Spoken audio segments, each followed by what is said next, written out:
à titre de coprésident et de coprésidente de la tournée des forums citoyens Chaque voix compte, il nous fait plaisir, à Mireille et à moi, de vous présenter les recommandations qui découlent des rencontres citoyennes menées à l'automne 2017. Cette série de forums s'est tenue suite à une démarche transpartisane menée sur plus de 2 ans par le mouvement Démocratie Nouvelle. Plusieurs rencontres se sont tenues avec des représentantes et des représentants des principaux partis politiques et d'organisations de la société civile afin de convenir de principes qui devraient guider le choix d'un mode de scrutin. Il est apparu important de tenir une tournée de consultation citoyenne afin de sonder la population sur certaines questions permettant de mieux orienter le choix d'une alternative à notre mode de scrutin actuel au Québec. La tournée s'est tenue en octobre et novembre 2017 dans 5 villes. Quelques 250 personnes ont pris part aux discussions auxquelles ont assisté des représentantes et des représentants des partis politiques. Les recommandations de notre rapport s'inspirent des discussions menées durant cette tournée, tout en reprenant le fruit des consultations publiques précédentes et l'expérience internationale. Il vise principalement à contribuer au débat public sur cet enjeu, tout en présentant l'état actuel du consensus social. La première recommandation porte sur le type de mode de scrutin que nous préconisons. Il nous apparaît clair que les Québécoises et les Québécois souhaitent que la composition de l'Assemblée nationale reflète beaucoup plus adéquatement les proportions de vote obtenues par chacun des partis. Aussi, nous tenons à maintenir un lien de proximité avec nos élus. Il existe un système qui conserve les avantages de notre système actuel, tout en combinant les avantages d'une représentation proportionnelle. Il s'agit du modèle proportionnel mixte compensatoire. Afin de mieux refléter le vote populaire et contrer le plus possible les distorsions entre le vote populaire et la composition de l'Assemblée attribuable à notre mode actuel, il est ressorti de nos discussions qu'il serait préférable de recourir à une compensation nationale. Les électrices et les électeurs disposeraient donc d'un vote sur le bulletin de vote pour choisir le parti qui reflète le mieux leurs valeurs, et c'est la somme des votes pour l'ensemble du Québec qui servirait à déterminer les proportions de sièges revenant à chacun des partis.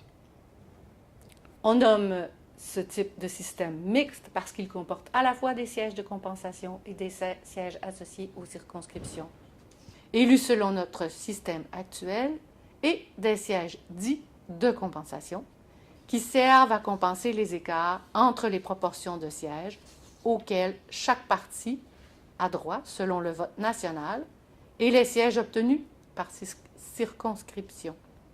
Les électrices et les électeurs disposeraient donc de 2 votes sur leur bulletin de vote, un pour choisir un élu ou un élu pour leur circonscription et un pour choisir un parti, servant à déterminer l'appui national obtenu par chaque parti. L'Allemagne et la Nouvelle-Zélande sont des exemples internationaux notoires où les élections se déroulent selon un système proportionnel mixte compensatoire. Au Royaume-Uni, dans un contexte de fédération très semblable à celui du Québec, l'Écosse et le Pays de Galles utilisent aussi ce modèle pour composer leurs parlements respectifs. Les recommandations que nous formulons s'inspirent donc de pratiques déjà mises en œuvre et expérimentées dans d'autres pays.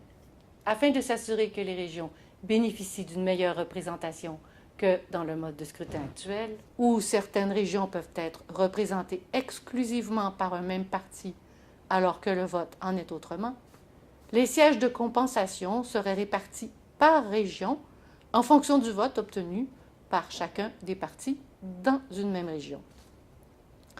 Aucune région ne se verrait ainsi imposer des sièges de compensation pour un parti qui n'aurait pas obtenu un appui suffisant dans la région.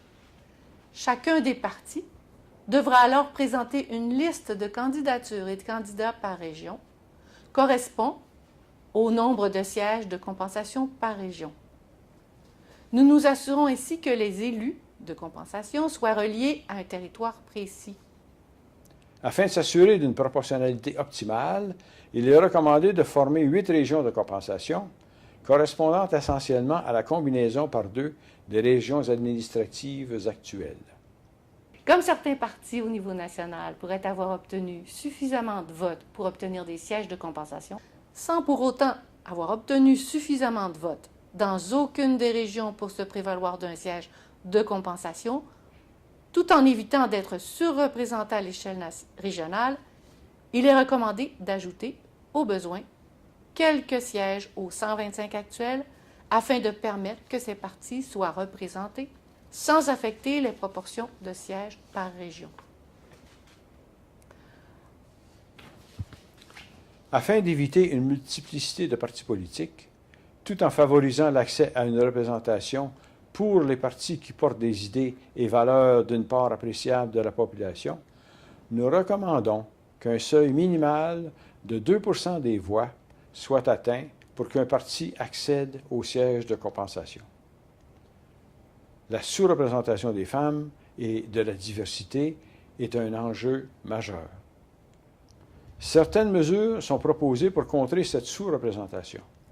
Par exemple, l'utilisation de listes fermées avec alternance femmes et hommes pour les sièges de compensation ou encore la mise en place d'incitatifs financiers aux partis en fonction du nombre de femmes élues.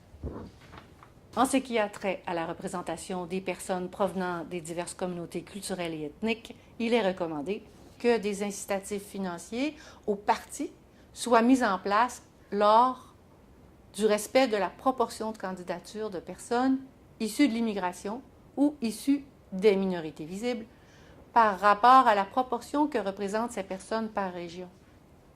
Des statistiques sont disponibles par région pour ces 2 qualificatifs. Il est aussi recommandé de consulter les Premières Nations et les communautés inuites pour voir comment il serait possible de leur assurer une juste représentation. Enfin, comme la réforme du mode de scrutin est discutée depuis des décennies et que multiples consultations publiques ont déjà été menées, nous estimons qu'il est grand temps de passer à l'action. Afin d'éviter des délais qui pourraient compromettre la mise en œuvre d'une réforme en vue des élections suivant celles de 2018, il est recommandé qu'un projet de loi soit déposé dans les 90 jours suivant les élections provinciales d'octobre 2018. En conclusion, nous invitons les partis politiques, les organisations de la société civile, les citoyennes et les citoyens à s'approprier le contenu de notre rapport. Nous sommes confiants qu'il s'agit d'un portrait à jour des débats sur cet enjeu. Nous devons saisir ce rendez-vous avec l'histoire. Il s'agit là d'un legs important aux retombées multiples qui permettra de renforcer notre confiance en nos institutions et en notre projet collectif, aujourd'hui et pour les générations à venir. Nous vous invitons à vous engager afin de faire en sorte que cette réforme importante pour le Québec devienne enfin une réalité. Une société démocratique ne devrait-elle pas tous nous représenter équitablement? Notre système de vote actuel ne le permet pas. Une solution existe et permet d'améliorer la juste représentation de la volonté populaire, des femmes, des régions et des minorités. C'est le mode de scrutin proportionnel. Plus de 100 pays dans le monde l'ont adopté depuis déjà plusieurs années. Aujourd'hui, au Québec, une occasion unique est à saisir. Un consensus exceptionnel de l'ensemble des partis politiques est à notre portée.